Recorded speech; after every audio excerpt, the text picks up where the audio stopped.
뉴욕시는 세계에서 가장 광범위하고 바쁜 지하철 시스템 중 하나를 가지고 있습니다. 평균적으로 무려 약 550만 명의 사람들이 평일에 지하철을 사용합니다. 이렇게 많은 사람들이 이용하는 뉴욕 지하철에 뭔가 불가사의한 것이 있을 가능성은 없어 보이는데요. 이것은 대부분의 사람들이 갖고 있는 오해입니다. 숨겨진 지하역은 뉴욕 지하철에서 가장 아름답고 화려한 역 중 하나입니다. 안타깝게도 이 역은 오래전에 버려졌기 때문에 그것을 직접 본 적이 있는 사람은 극소수에 불과합니다. 그 이유를 알고 싶으세요? 그렇다면 그 역의 과거로 시간여행을 떠나볼까요? 1904년 10월 27일은 뉴욕시에게 중요한 날입니다. 뉴욕의 첫 도시철도 시스템 IRT가 마침내 개통되었고 축하할 만한 일이었죠. 요즘은 지하철을 탄다는 생각을 하면 아마 흥분보다는 우울한 기분이 먼저 들 거예요. 하지만 우리가 과거를 여행하고 있다는 사실을 기억하세요?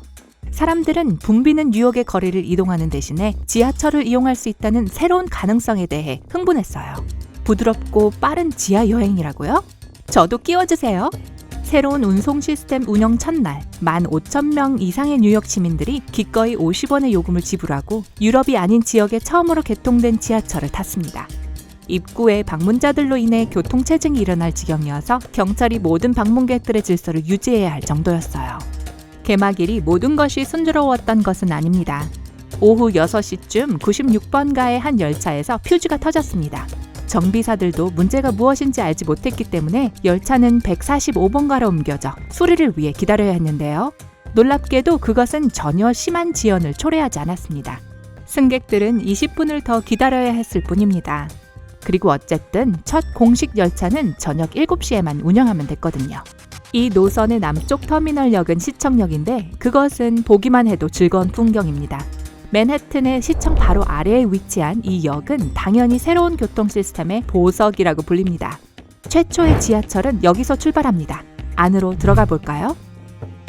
시청역에 들어서자마자 기둥과 아치가 받치고 있는 에메랄드 그린의 타일로 장식된 우아한 둥근 천장이 눈길을 끕니다. 그 다음에는 수십 개의 정교한 채광창을 통해 햇빛이 들어와서 플랫폼을 비추고 있는 것을 보게 되죠. 햇빛은 역의 구석까지는 다다르지 못하지만 여전히 역 안은 그리 어둡지 않습니다. 왜일까요? 아, 그렇군요. 섬세한 금빛 샹들리에가 역의 나머지 부분을 전등으로 밝혀주거든요. 전 세계의 다양한 현대 지하철역을 보았음에도 저는 매우 감명을 받았어요. 그리고 어떻게 이런 역이 버려질 수 있는지 이해할 수 없었죠. 무엇이 이런 걸작 같은 장소를 사용하지 않도록 만들었을까요? 이 세상의 많은 것들과 마찬가지로 그것은 실용성의 문제입니다.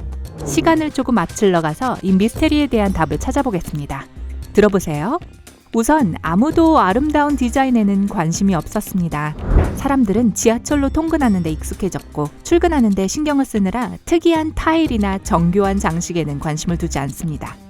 그런데 더 중요한 건 역에 개찰구가 없어서 사람들이 들어가는 것이 더 힘들었습니다. 게다가 사람들은 이 역을 잘 이용하지 않았는데 급행열차 노선이 없었기 때문입니다. 급행열차는 시청에서 불과 몇 블럭 떨어진 인근 브루클린 브리지역에 정차하기 때문에 대부분의 승객들은 급행 서비스를 이용하기 위해 그곳으로 그냥 걸어가는 것을 선호합니다. 특히 브루클린 브리지역은 여러 전차 정류장이 옆에 있고 물론 다리 자체도 유명합니다. 그리고 마지막으로 중요한 것은 열차 칸이 더 길어졌고 그 결과 시청역의 유명한 곡선 플랫폼으로 새 열차가 통과할 수 없었습니다. 또 승강장과 전동차 출입문 사이의 간격이 너무 넓어 승객들이 안전하게 지하철 객차에 출입할 수 없었습니다. 계속 사용을 하려면 그 역은 심각한 개조가 필요했고 당국은 이 프로젝트에 돈을 투자하는 것을 꺼려하는 것 같습니다.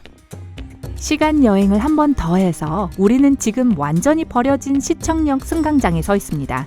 시간은 오전 8시쯤인데요. 잠깐만요. 지금 출근 시간 아닌가요? 아, 그렇군요. 때는 1945년으로 역이 공식적으로 폐쇄된 지 몇 달 후입니다. 하루에 600명의 승객들만이 이 역을 이용했기 때문에 이윤을 가져오지 못했습니다. 그래서 지금 보고 있는 광경이 발생한 거죠. 햇빛에 떠다니는 먼지, 텅 빈 플랫폼, 버림받은 분위기, 미스테리가 해결됐네요. 하지만 요즘도 구시청역을 방문하는 것이 가능할까요? 네, 이 신비로운 장소를 볼 수 있는 합법적인 방법이 하나 있습니다. 뉴욕 교통박물관이 주최하는 특별 투어에 참여하는 것입니다. 하지만 그렇다고 해도 그것은 쉬운 일이 아닙니다.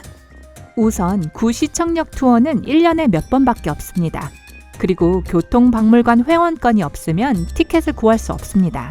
하지만 회원이라 하더라도 티켓이 판매되는 날 아침 일찍 온라인에 접속해서 준비를 해야 합니다. 올드시청역 투어는 몇 시간 만에 매진되기 때문에 번개처럼 빨라야 하죠.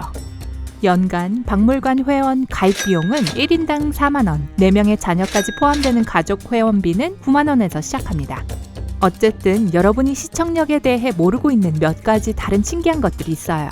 예를 들어 역의 아치형 출구 중 하나는 울워스 빌딩의 지하로 연결되어 있었는데 울워스 빌딩은 미국 초기 가장 높은 고층 건물 중 하나예요. 이 출구는 사무실 임차인들이 터널을 통과해서 사무실 건물로 바로 갈 수 있게 해주었죠. 불행히도 이 통로는 요즘 닫혀 있습니다. 제2차 세계대전 동안 안소니아 호텔이나 원래 펜실베니아 역과 같은 많은 뉴욕시 건축물의 채광창이 안전에 대한 우려로 인해 타르로 가려졌습니다. 그리고 시청역은 지하에 있었음에도 불구하고 예외는 아니었습니다. 만약 여러분이 역에 방문할 기회가 생긴다면 채광창에 주목하세요. 그중 일부는 여전히 타르로 가린 자국이 남아있습니다. 승강장 바로 위층 사이 공간에는 지하철표를 팔던 아름답게 장식된 떡갈나무 부스가 있었습니다. 불행히도 오늘날에는 오래된 사진에서만 그것을 볼 수 있습니다. TV쇼 Person of Interest의 한 에피소드에서 그들은 구시청역 복제를 만들었는데 그곳은 팀의 본부가 있던 곳입니다. 하지만 녹색과 흰색 타일이 원래 역과 비슷하긴 했어도 천장 공간은 현저히 낮았습니다. 게다가 지하철 표시판에는 시청이 아니라 IRT라고 쓰여 있었지요. 1904년 역이 개통되기 전 새 지하철 노선의 나무 전동차에 대한 점검 투어가 조직적으로 이루어졌습니다. 그 당시 사진에서 뉴욕 시장 조지 B 맥클라렌 주니어, 건설업자 존 맥도날드가 목재 플랫폼에 서 있는 것을 볼 수 있습니다. 버려진 지하철역이나 다른 신비로운 장소에 대해 알고 있나요? 아래 댓글로 알려주세요. 만약 오늘 새로운 것을 배웠다면 이 비디오에 좋아요를 주고 친구와 공유하세요. 잠깐, 아직 아무데도 가지 마세요. 여러분이 시청할 수 있는 2,000개 이상의 멋진 비디오가 있습니다. 왼쪽 또는 오른쪽 비디오를 선택하고 클릭하기만 하면 됩니다. 삶의 밝은 면에 머무르세요.